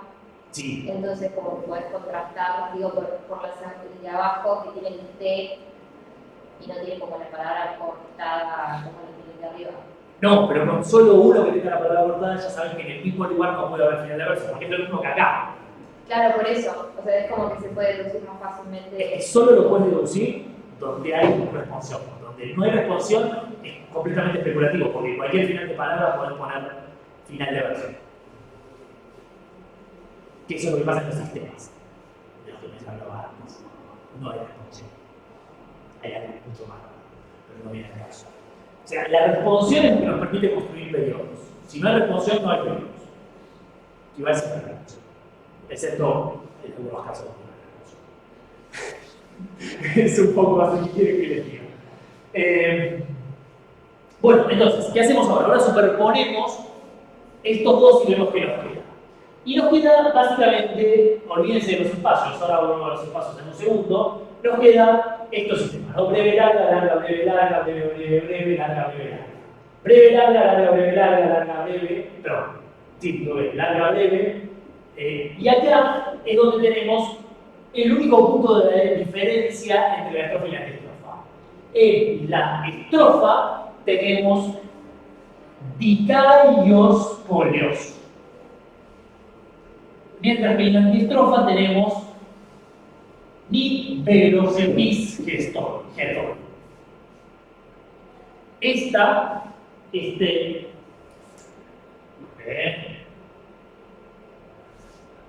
vemos, los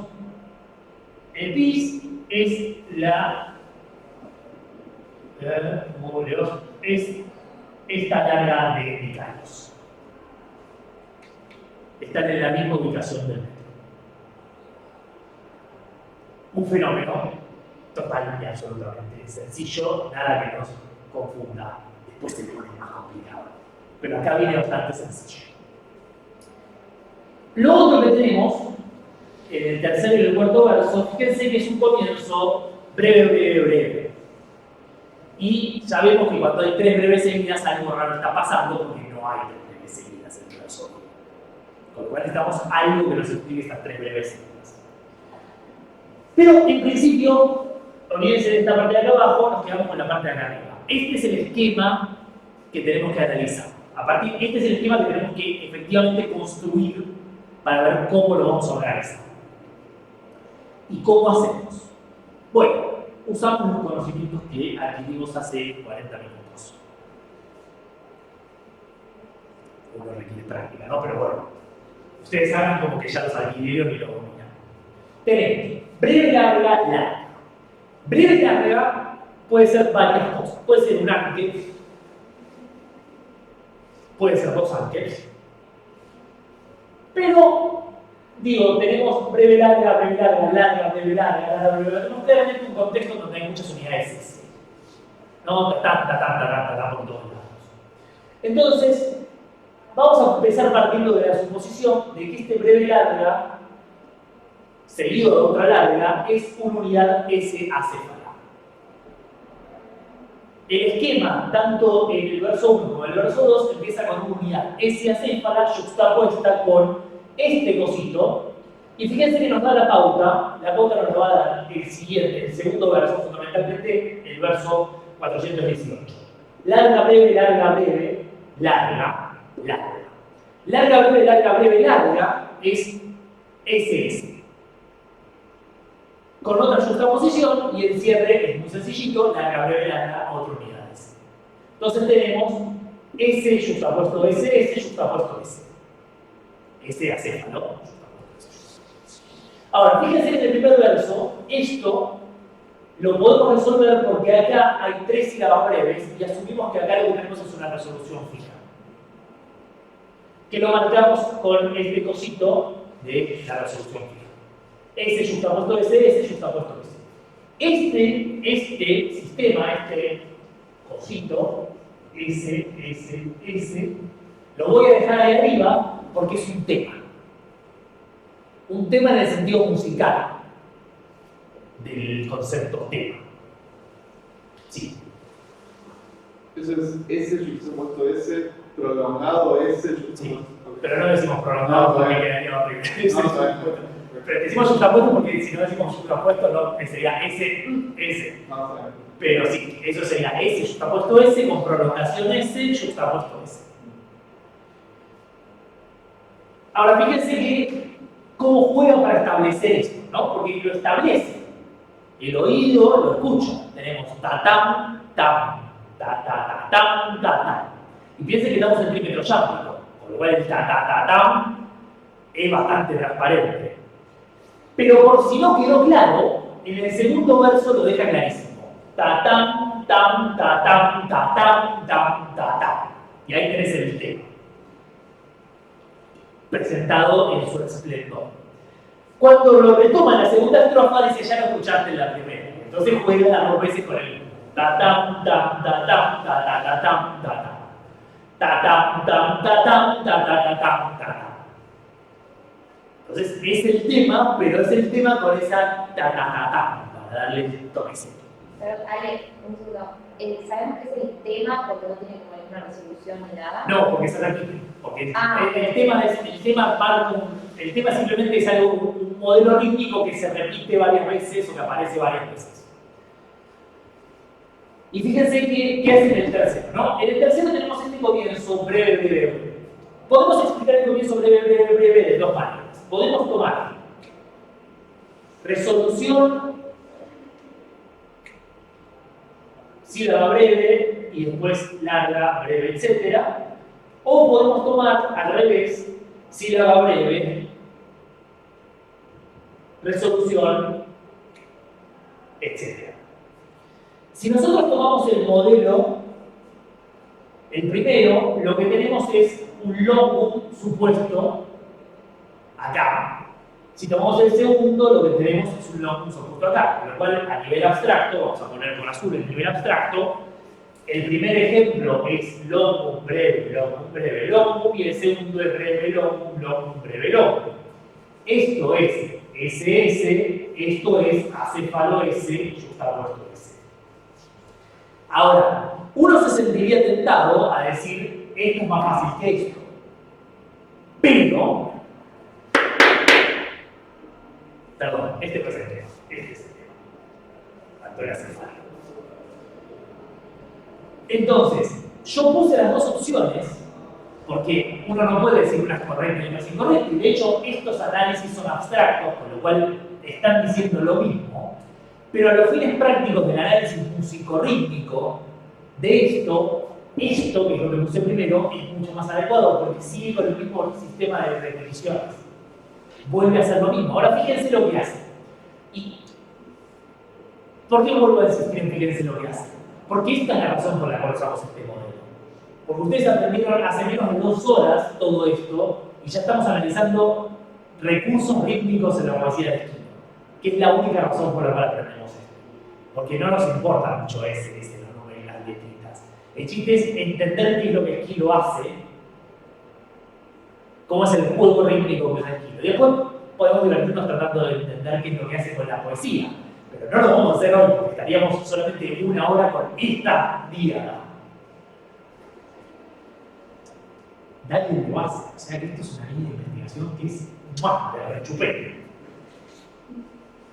Fíjense lo que hace, juega totalmente con la expectativa del receptor.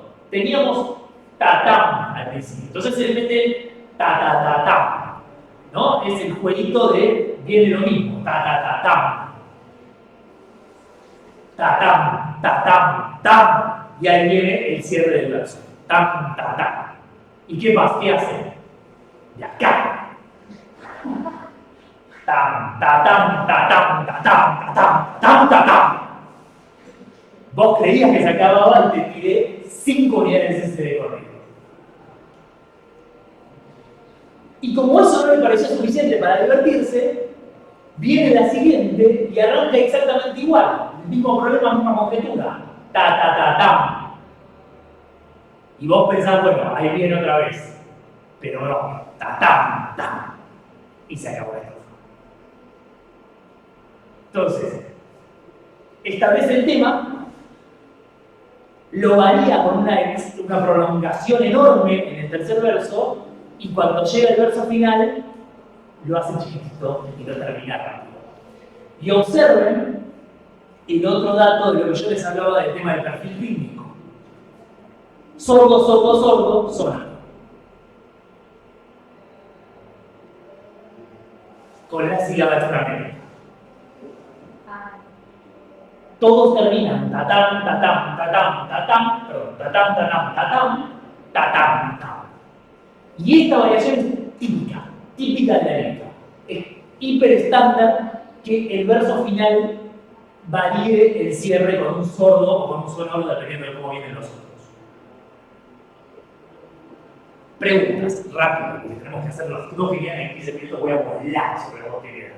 Esto, o sea, en las próximas, por ejemplo, la próxima estrofa, antistrofa, va a haber otro esquema, pero va a ser más o menos, o sea, se va a llegar a una conjetura así. Pero hablando, por ejemplo, del tercer verso, sí. Siempre ¿cómo se llamaba? El tema. El tema. Siempre arranca con el tema y después, ¿no? O sea, el tema puede estar en cualquier parte. O puede no estar, en algunos casos no es tema. Pero es un giro muy frecuente el uso de temas. Y algunos autores particularmente les gusta mucho jugar con el tema y variar. Porque construye expectativa.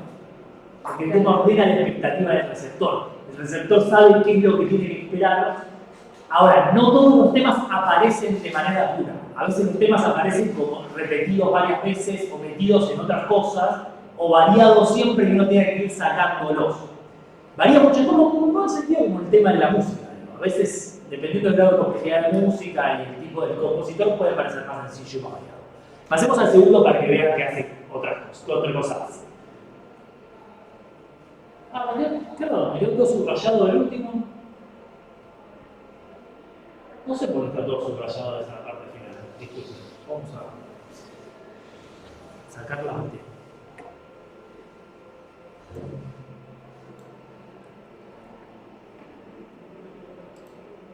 Ahí estamos, bien. Son menos 13. Voy a leer solo el primero y vamos a hablar directamente, ¿no? Epeuhomai beta meneutigénio promagemondo, en realidad es uno continuo, ¿no? Io promagemondo montois ideristige. Josiberau jabatsus epitolei mainomena fermitos ni. Zeus nemetor epidoitotai. Acá es algo completamente diferente, ¿no? ¿Qué es lo que mete acá? Bueno, si lo comparamos tenemos breve, larga, breve, larga, breve, larga, breve, breve, larga, breve, y acá tenemos en el primero una acá, larga, pero en el segundo tenemos un doble breve. Doble breve no, tenemos dos breves. Entonces acá tenemos una resolución. Sigue larga, acá tenemos los tres breves iniciales, y fíjense lo que la lógica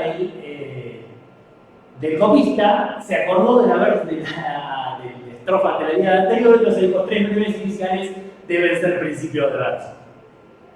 Cuando acá tenemos un ejo, que claramente nos demuestra que no puede ser. Esta no es la única volumetría de este pasaje. Igual algunos ponen el ejo tan abajo, o sea que lo voy a ver.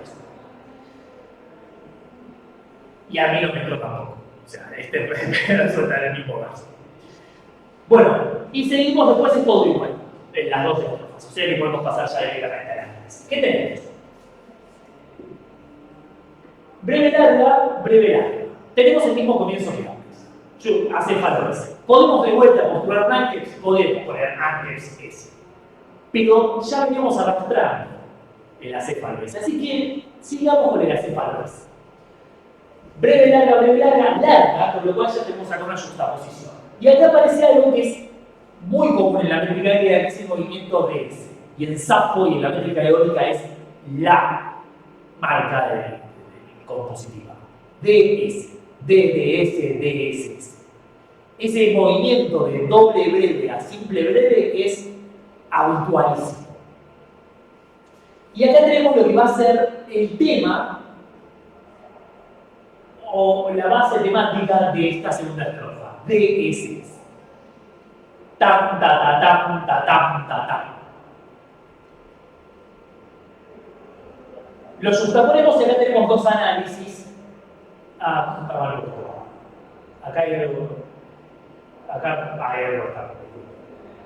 De vuelta tenemos el doble análisis con la doble breve, pero vamos a pasarlo rápido porque nos quedamos sin tiempo. Vamos a asumir que es este primer esquema. Juxtapuesto SS con la resolución fija y cerramos con la versión breve de este cosito, de S.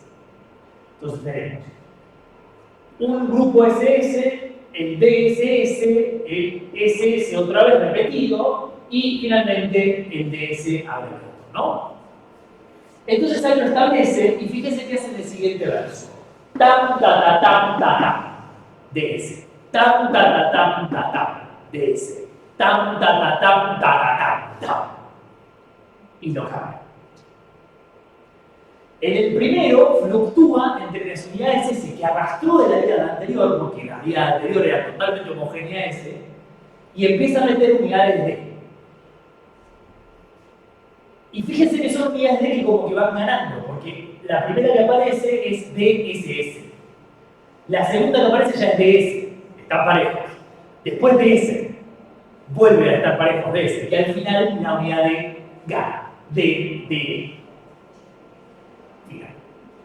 Pero en el verso de cierre, tam, ta, ta, tam, ta, ta, tam, ta, tam, tam, y se coló otra vez la unidad S. Se coló ese doble, ese simple breve final, ta, tam, tam. El movimiento de finales, fíjense, sordo, sonoro, sonoro, un juego distinto, pero noten el abreviamiento de la estrofa, ¿no? Un verso muy largo, otro verso más breve, otro verso más breve. Hay mucho más para decir, pero quedan 8 minutos. Vamos al último. El último es un mamarracho. El último es un mamarracho, hay un montón de problemas y fíjense, vamos a leerlo completo, una sola vez. La de arriba, la estrofa. Higneitari logos dias teteon.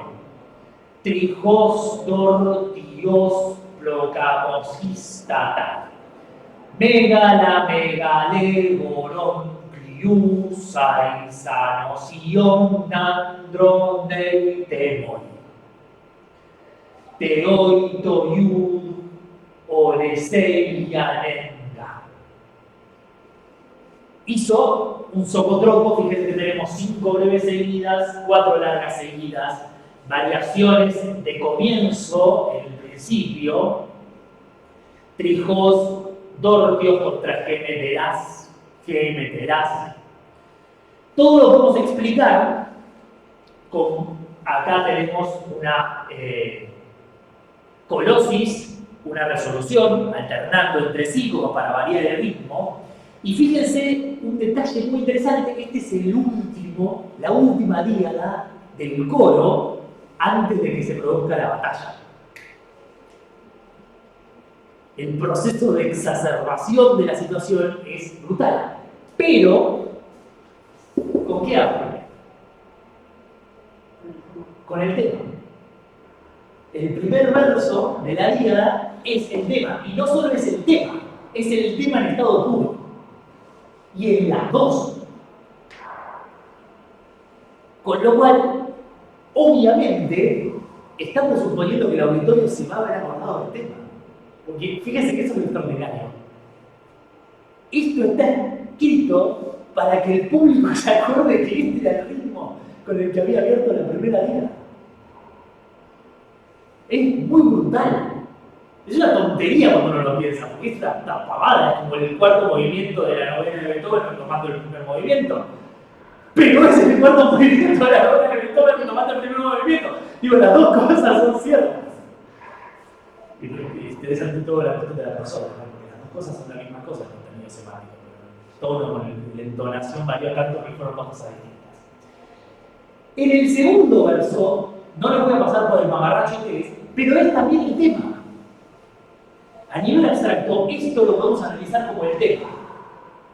Y donde se pone complicado es en el tercero, en donde lo lleva hasta el punto de la explosión, porque ya ni siquiera tiene sentido.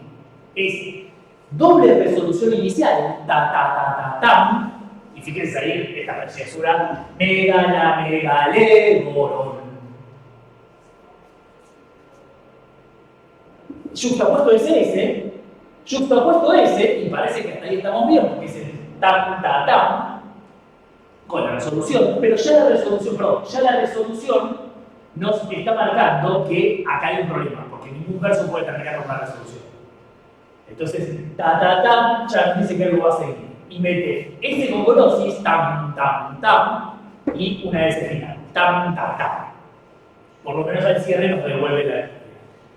Y terminamos. ¿Y con qué termina? Tam, el tema, tam, tam.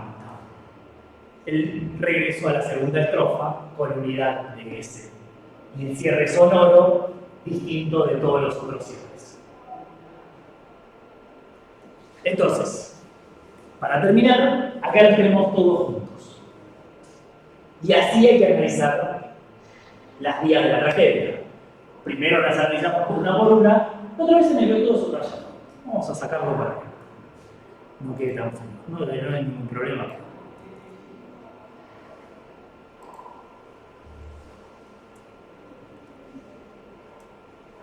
Controlando que se estuviera grabando. Bueno, básicamente es lo que les acabo de decir. Fíjense, el tema, claramente en la primera y en la tercera, el tercer grupo de díada, la primera y tercera díada, la variación con unidades D, con la inserción de unidades D en la segunda díada, y el cierre de ambas con unidades. Pero, ¿Qué notan del cierre de la primera y la segunda década? De la primera y la tercera década. Las dos terminan con DS. Para de vuelta. La segunda y la tercera, las dos terminan con DS y la Mariana. Bien, ¿y la primera? Y la primera con doble S. Pero fíjese la primera y la tercera. Arranca con el tema. Es la misma, pero acá está colada la unidad de acá. Este cierre está retomando este. Está retomando estos dos. Está de alguna forma retomando todo, ¿no? Y de alguna forma está retomando todo, exacto, es el cierre de todo. Una síntesis. Exacto, es una síntesis en el cierre de las vidas. Estamos hablando de que esto empezó en el verso 417 y terminó en el verso 630. Pasaron 200 versos. 5, 6 de las 7 descripciones de intercambios de mensajeros con el mensajero de Teócles. Y esto lo atravesó todo. No, esto no. Esto lo atravesó todo. O sea, de alguna Y forma esto es, repetir. perdón, una diada, de un sistema de díadas dentro de una obra, de un autor. Y ni siquiera lo analizamos, porque esto es simplemente el esquema. Ahora tenemos que ver qué dice en cada uno de estos lugares. Porque acá hay palabras diciendo cosas.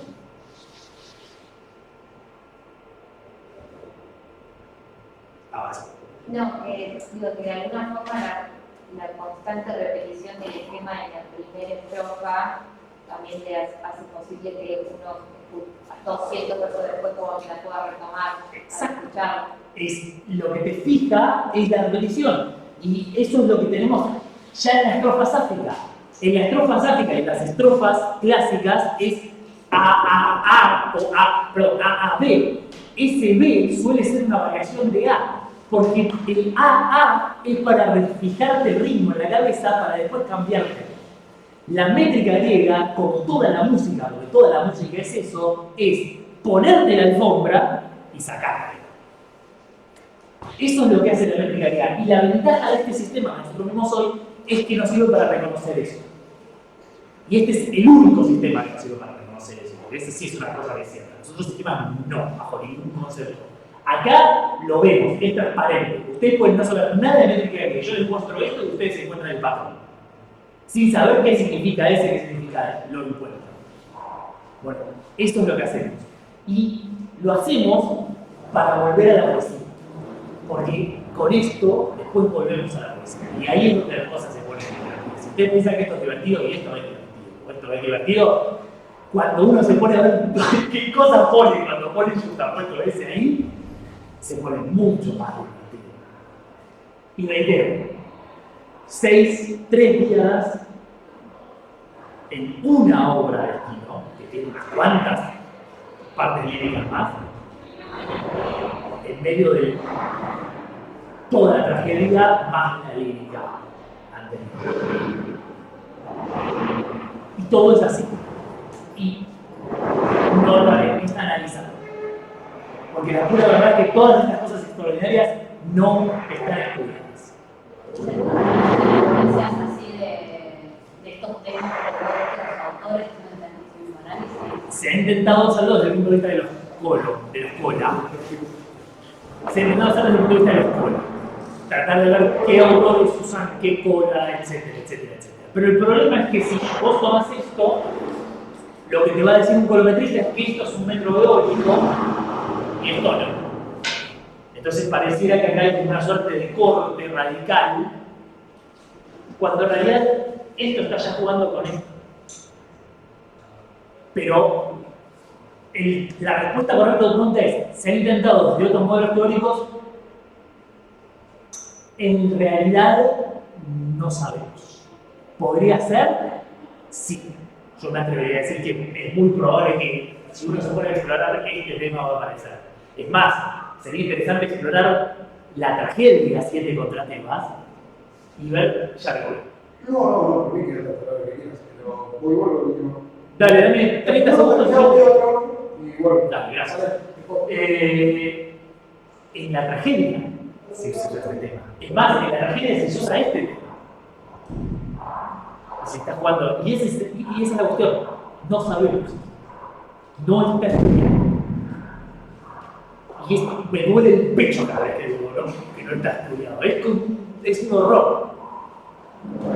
Pero bueno, para esto no sirve la métrica griega. Para reconocer esto y después llevarlo a la poesía. Porque, reitero, esto es muy bonito, pero es mucho más bonito cuando uno ve qué es lo que está diciendo. Y créanme, es mucho más bonito cuando uno ve lo que está diciendo.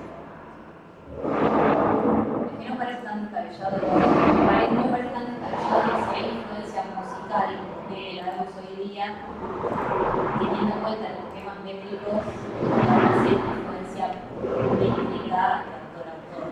No me parece para nada descabellado. No, que no, para nosotros es completamente esperable, es lógico, pero tenemos que estudiarlo y reconstruirlo y analizarlo. Y lamentablemente hasta ahora no lo hemos hecho. Y insisto, es tan impresionante cuando uno lo ve funcionando, que nada, es tan impresionante que eso me encanta. Tiene que ver. Bueno, vamos a dejarlo ahí. Espero que les haya servido para algo. Cualquier duda, no dejen de consultarme y ya haremos un seminario nuevo de métrica de doctorado, mucho más extenso. Muchas gracias. Hasta luego.